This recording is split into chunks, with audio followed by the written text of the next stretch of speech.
तो hello friends, welcome back to my channel. और friend, आज की वीडियो सीरीज से हम लोग स्टार्ट कर रहे हैं इंजीनियरिंग फिजिक्स के यूनिट नंबर थर्ड को। एके यू जो आपका एके टी यू है, उसके जो इंजीनियरिंग फिजिक्स है उसका यूनिट नंबर थर्ड में स्टार्ट कर रहे हैं। अभी तक हम लोगों ने दो यूनिट को अच्छी तरीके से कवर अप कर लिया है। अगर आपने उन वीडियोस को नहीं देखा जरूर देख लीजिएगा। प्लेलिस्ट का लिंक आपको नीचे मैं दे दूंगा डिस्क्रिप्शन बॉक्स में, आप वहां से उसे चेकआउट कर सकते हैं। ठीक है, तो आपके पास टोटल मैंने यूनिट नंबर थर्ड को, जिसका नाम वेब ऑप्टिक्स है, इसको 13 भागों में मैंने डिवाइड किया हुआ है और 13 वीडियोस आपको देखने को मिलेंगे। ठीक है, आज हम लोग पहला टॉपिक हमारा जो आपका कोहेरेंट सोर्सेस है उनको डिस्कस करेंगे, क्या होते हैं, बेसिक से इंट्रोडक्शन है, उन्हीं से हम लोग चीजों को स्टार्ट करेंगे। ठीक है, तो अच्छी तरीके से आपको चीजों को देखते चलना है, नोट्स को बनाते चलना है, क्योंकि नोट्स से आपके एग्जामिनेशन के लिए हेल्पफुल रहता है। ठीक है, तो आइए स्टार्ट करते हैं।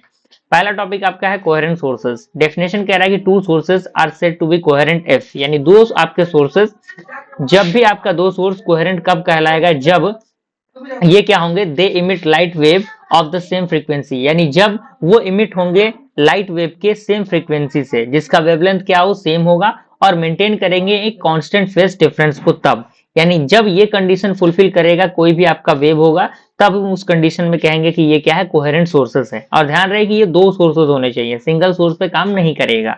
ठीक है, दूसरा हमारा है कंडीशन फॉर कोहेरेंट सोर्सेस, यानी कोहेरेंट सोर्सेस के कंडीशंस क्या होने चाहिए। तो यहाँ पे कह रहा है कि for sustain interfaces same wavelength, यानी इसके पास सेम वेवलेंथ या फिर फ्रीक्वेंसी होनी चाहिए, कांस्टेंट फेज डिफरेंस होना चाहिए, और नियरली इक्वल एम्पलीट्यूड या फिर क्लियर फ्रिंग्स होनी चाहिए उनके। यानी कहने का मतलब क्या है कि जो ये तीन कंडीशन है, ये तीनों कंडीशन फुलफिल होने चाहिए। अब यहाँ पे कह रहा है कि why independent sources are not coherent, यानी आखिर क्यों इंडिपेंडेंट सोर्सेस कोहेरेंट नहीं होता, एक सवाल ये भी आता है कई बार। तो यहाँ पे कह रहा है कि two separate light sources, because two separate light sources होते हैं, यानी इमिट वाज रैंडमली, यानी जो आपका इमिट होता है वो इमिट वेव्स रैंडमली होते हैं, फेज डिफरेंस चेंज होता है कंटिन्यूअसली, कोई भी सुटेबल इंटरफेरेंस पैटर्न नहीं होता। ठीक है, और यही कारण है कि जो इंडिपेंडेंट सोर्स होते हैं वो क्या होते हैं, इनकोहेरेंट होते हैं। क्लियर, तो ये आपका तीसरा पॉइंट था इसका।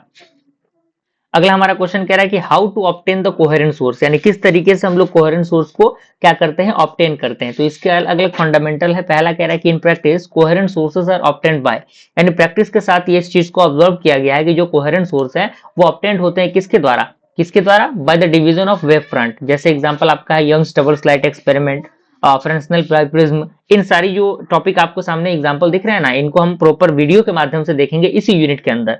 ठीक है, दूसरा हमारा है डिवीजन ऑफ एम्पलीट्यूड, यानी एम्पलीट्यूड को डिवीजन करके, जैसे एग्जांपल आपका थिन फिल्म हो गया, न्यूटन रिंग हो गया। In this method light comes from one original source and so the phase difference remains constant, यानी इस मेथड के अंदर जो लाइट है वो एक सोर्स से निकल के आता है, और जो अलग अलग जो रिमेंस कांस्टेंट होते हैं उनके अकॉर्डिंग काम करता है। ठीक है, तो पहला तो हमारा डेफिनेशन हो गया कोहेरेंट सोर्स का। अब यहाँ पे आता है टाइप ऑफ कोहेरेंस, कितने टाइप के कोहेरेंस होते हैं। तो मेनली यहाँ पे आपके सामने टेम्पोरल कोहेरेंस दिख रहा है, इसके अंदर जो फेज डिफरेंस होता है वो हमेशा कांस्टेंट होता है टाइम के अकॉर्डिंग, और ये रिलेट करता है किससे, मोनोक्रोमेटिसिटी से। ठीक है ना, क्लियर। अगला कह रहा है कि स्पाशियल कोहेरेंस, इसके अंदर कह रहा है कि जो फेज डिफरेंस होगा वो कांस्टेंट होगा अक्रॉस द स्पेस। क्लियर। अब यहाँ पे हमारा अगला है importance of interface, importance in interference. तो यहाँ पे कह रहा है कि इंटरफेरेंस पैटर्न जिसके अंदर आपके ब्राइट एंड डार्क फ्रिंग्स होंगे वो फॉर्म्ड होंगे कब, जब आपका सोर्स कोहेरेंट हो, यानी जब आपका सोर्स कोहेरेंट होगा तभी ये क्या होंगे, फॉर्म्ड होंगे, यानी ब्राइट और डार्क फ्रिंग्स तभी बनेंगी। और यहाँ पे कह रहा है कि if sources are not coherent, यानी अगर आपका सोर्सेज कोहेरेंट नहीं होता है तो उसके लिए आपका फ्रिंग्स डिसअपीयर और इंटेंसिटी बिकम्स यूनिफॉर्म। इस चीज के इन दोनों कंडीशन को यूज करना पड़ेगा। अब इसका एग्जांपल आपके सामने दिया हुआ है, जैसे laser light is highly coherent because, यानी लेजर लाइट काफी ज्यादा हाईली कोहेरेंट होता है। क्यों, क्योंकि ये एक मोनोक्रोमेटिक सोर्स होता है और इसके पास फिक्स्ड फेज रिलेशन है वो होने चाहिए। अगर 3 से 5 नंबर तक के अगर क्वेश्चंस आते हैं तो ये पूरे फंडामेंटल आपको किसी भी हाल में लिखने पड़ेंगे। तो इस तरीके से आज की वीडियो सीरीज के अंदर हम लोगों ने कोहेरेंट सोर्सेज को देख लिया, उनके टाइप्स को देख लिया। ठीक है, तो मिलते हैं फ्रेंड्स अगले वीडियो में, तब तक के लिए थैंक यू।